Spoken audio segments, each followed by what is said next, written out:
5 fruits that can wreck your circulation. These fruits can increase your risk of conditions like hypertension, which in turn raises your chances of heart attacks, strokes, liver damage, and kidney failure. All of these diseases I just mentioned, except for heart attacks and strokes, are silent killers that can cause significant damage before they're even detected. Now, folks, fruits are generally beneficial. They usually help control blood pressure and cholesterol and improve circulation, but some might not be as harmless as you think. Today, we're going to discuss 5 fruits that should be avoided by people with circulation problems, diabetes, high blood pressure, or high cholesterol. And I'll show you one fruit you need to be really careful with if you're taking any medication, especially for high blood pressure. Got it, everyone? All right, let's get straight to the point. Tell me in the chat or comments where you're watching from, whether it's somewhere in Brazil or anywhere else in the world. So everyone, go ahead and write in the chat where you're watching from, which part of Brazil or anywhere in the world. I'd love to get to know you better, okay? Now let's talk about the 5th fruit that can seriously harm your circulation. It's canned fruits, peaches in syrup, pineapple in syrup, guava in syrup, any fruit in syrup, really. Dr. João, I thought these fruits were healthy. Why can they be bad for my circulation? Does anyone know why canned fruits can be harmful to circulation? Anyone have a guess? Does anyone have an idea why we should avoid canned fruits? Listen up, folks. Canned fruits are loaded with added sugar, and that added sugar can lead to obesity, diabetes, high blood pressure, high cholesterol, not to mention all the extra sugar and preservatives. That's exactly right, everyone. And these preservatives can also have high levels of sodium, which are harmful to blood pressure and can even increase the risk of stomach cancer. Canned fruits can also lose vitamins, minerals, and other nutrients when compared to fresh fruits. So our alternative to canned fruits is going to be fresh fruit. If you like peaches, guavas, oranges, pineapples, or any fruit that usually comes in syrup, use the fresh version instead. The 4th fruit you should avoid, and this is a fruit that's in everyone's home, that everyone knows, that everyone eats, which are the ripe ones. Not the ripe ones, I mean bananas, but it's not just any banana you should avoid. It's the very ripe banana, the one that's almost overripe because they have a lot of sugar.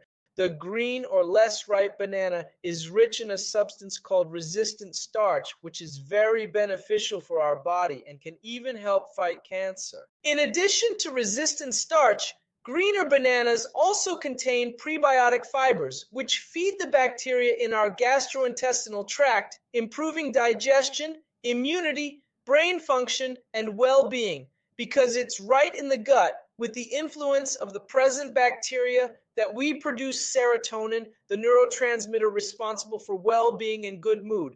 Got it? So when a banana ripens, this beneficial resistant starch turns into sugars. That's why ripe bananas are much sweeter than green ones. So let's try to avoid eating overly ripe bananas, okay? Bananas are rich in potassium, which can help control blood pressure, but should be avoided by people with severe kidney problems. Moving on to the 3rd fruit, folks. And the issue with this fruit isn't that it's bad for you or that it has too much sugar or too little fiber. No, the issue with this fruit, which is grapefruit, also known as taranja in Portuguese, is that it's a type of orange, but with a softer peel than regular oranges. So what's the problem with grapefruit? Well, it can interfere with the absorption of certain medications, such as statins, which are used to lower cholesterol, as well as antihypertensive drugs and hypoglycemic medications, which are used to treat diabetes. It can also interact with anxiety medications and allergy medications, known as antihistamines. Overall, grapefruit is a very healthy fruit, but it shouldn't be consumed with these medications because it interacts with an enzyme called CYP3A4, effectively blocking it from 3 to 4. So when you take medication and consume grapefruit, it can cause higher concentrations of the drug to enter your bloodstream, leading to more side effects. Fruit number 2 is something that's always been considered healthy, but that's not entirely true. I'd like to ask you now to subscribe to the channel because every week we have millions and millions of viewers, but only 10% of our views come from people subscribed to our channel. So if you've been following me for a while and haven't subscribed yet, please, I ask you to hit that subscribe button down below and become part of Dr. Joao's channel family. And if you're watching me for the first time, if you've just stumbled upon this live stream and want to take better care of your health, improve your circulation, control your blood pressure, diabetes, and cholesterol without medication, come join us too. Come be part of Dr. John. I'm sure you won't regret it. Don't forget to hit the notification bell to always stay up to date with the content we post here. Because when you're subscribed and have the bell turned on, YouTube will notify you when we're live, and you'll be able to enjoy this awesome moment that's so enriching here with everyone together, okay? So click that subscribe button and become part of our channel.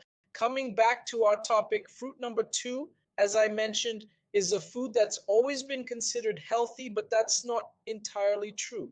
And what food is that? It's fruit juices. Dr. John, I always thought juice was good. I gave juice to my child their entire childhood.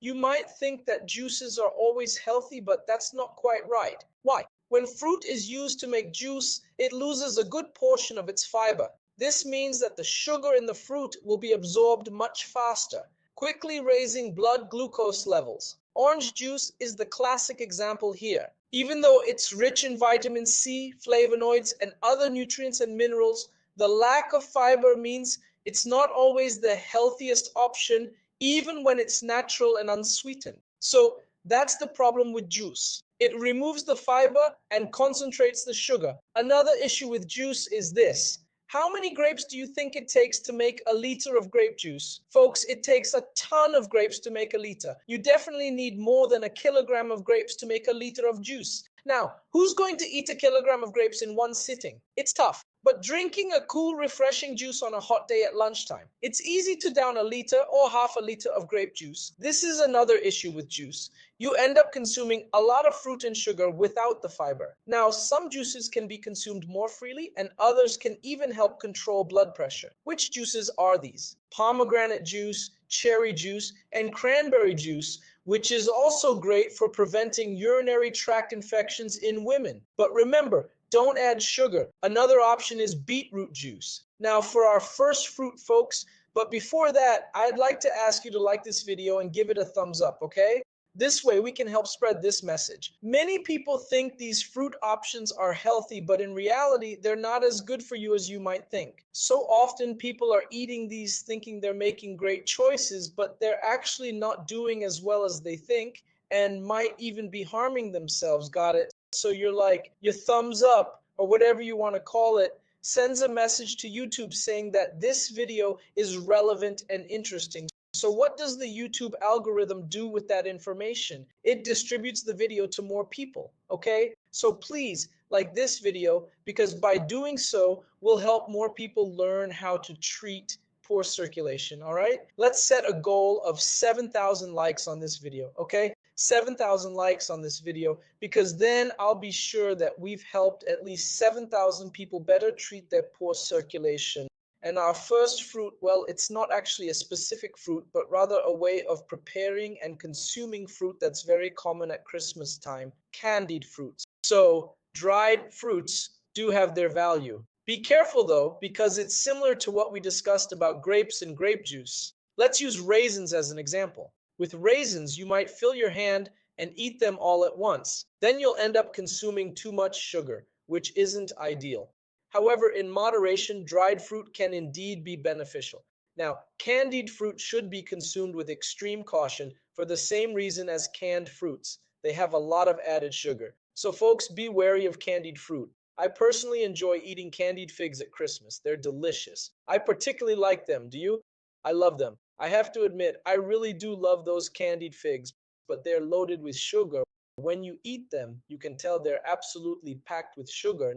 Now, dried fruits like raisins have had their water removed, so the rest of the fruit is preserved, and as I mentioned, they can help in controlling blood pressure. Prunes are great for gut health because they can help combat constipation. Now, candied fruits contain a lot of added refined sugar. So, what are the consequences of this? diabetes, hypertension, obesity, atherosclerosis, fatty liver disease, cancer, cognitive problems, Alzheimer's. All of these are related to excessive sugar consumption. The problem lies in excess consumption and habitual use. If it's an occasional treat, that's fine. I'm totally on board with that. I even drink juice occasionally and eat candied fruit during Christmas. But adopting a healthy lifestyle will help resolve my weight issues and can do the same for you too, okay? So if you want to embrace a healthy lifestyle, a lifestyle with habits that will help you address poor circulation, hypertension, diabetes, high cholesterol, insomnia, depression, anxiety, a lifestyle that will help you prevent heart attacks, strokes, and cancer, and that will enable you to reverse certain diseases and even stop taking your medications for blood pressure, diabetes, cholesterol, insomnia, anxiety, and depression. So these habits that are presented in my book, The Longevity Code, 100 Habits to Live Past 100, will show you that it's possible to treat, prevent, and reverse diseases without doctors, tests, or medications in a natural and simple way that only requires one thing. Well, actually, two things, right? Your willpower and discipline to practice them most days. If you read the book and put into practice what's written in it, you can hold me accountable that you'll have better control over your blood pressure, diabetes, cholesterol, and insomnia. And this isn't just me saying this. This is backed by thousands of scientific studies conducted on millions of people. So I'm not speaking from guesswork here, nor am I just relying on my experience as a doctor. I'm speaking here based on scientific studies. So this information has a solid foundation, all right? Now, if you want to get your hands on my book, all you need to do is click on the first link in the description or the pinned comment, fill in your details, choose your payment method. It's only $29, $90 for the digital version, and it'll be sent straight to your email inbox because it's a digital book, an ebook. Got it? So go ahead and click now, either the first link in the description or the pinned comment to get your copy of the longevity code. But I'm young and I'm worried about buying the book and not liking it. What should I do? Don't worry, if you're not satisfied with the book, I'll give you a full refund. So not only am I taking the risk of having to return your money, but more than that, I'm also taking the risk of having to pay a penalty to the platform for your refund, which is what happens in these cases. So if you ask for a refund, I'm obligated to pay a penalty to the platform. Basically, I'm taking a risk here by potentially having to pay for your refund and lose money. And I'm only doing this because I'm absolutely certain that when you read the book, you'll not only be grateful to me for recommending this reading to you, which will be incredibly useful for you, but you'll also be grateful to yourself for making this investment in your quality of life and in what's most valuable to you, which is your health. So, no excuses, read the book, click on the first link in the description or the pinned comment,